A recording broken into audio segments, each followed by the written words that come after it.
Hey y'all, it's Les and Dan.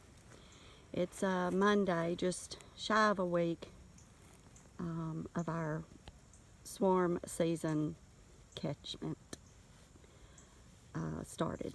And the blue top hive has nothing in it. So we're going to take it back up to the barn. And so he found a couple of frames up there that I'm not sure exactly what he's going to do with them, if he's changing them out or what. But well, I had 2 frames without any foundation, and I'm afraid this is the first swarm that we got off of the barn.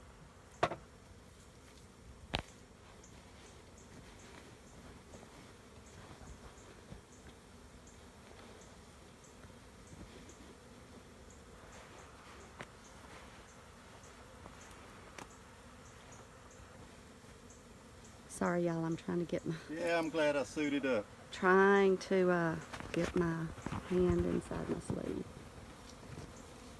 So bear with me. Yeah, this thing is rocking.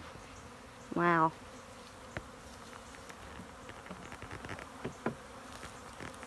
Alright, so...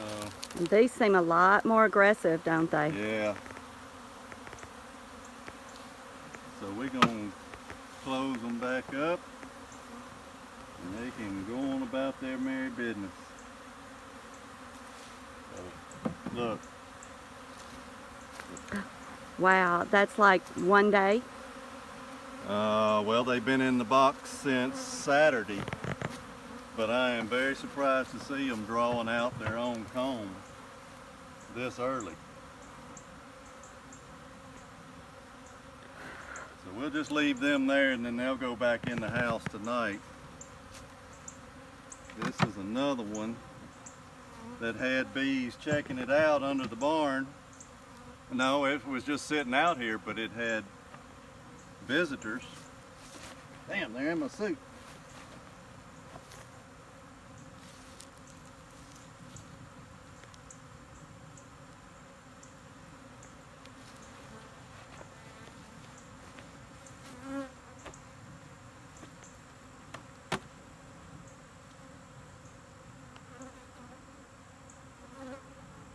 No activity. They left. We'll pull this one, put it back under the barn. So, since yesterday, this one and that one have emptied out. They vacated. And I'm going to back away and let them, because I have one inside my veil again. All right, so I'm bailing out here. All right, y'all, I got them around me too, so I'm just going to keep rolling until we can get away. All right, there we go. All right, y'all, bear with us. Our video capabilities aren't all that great, but we're trying to get some info out there, and such as it is. Les and Dan, Scratch Made Homestead. Peace, y'all.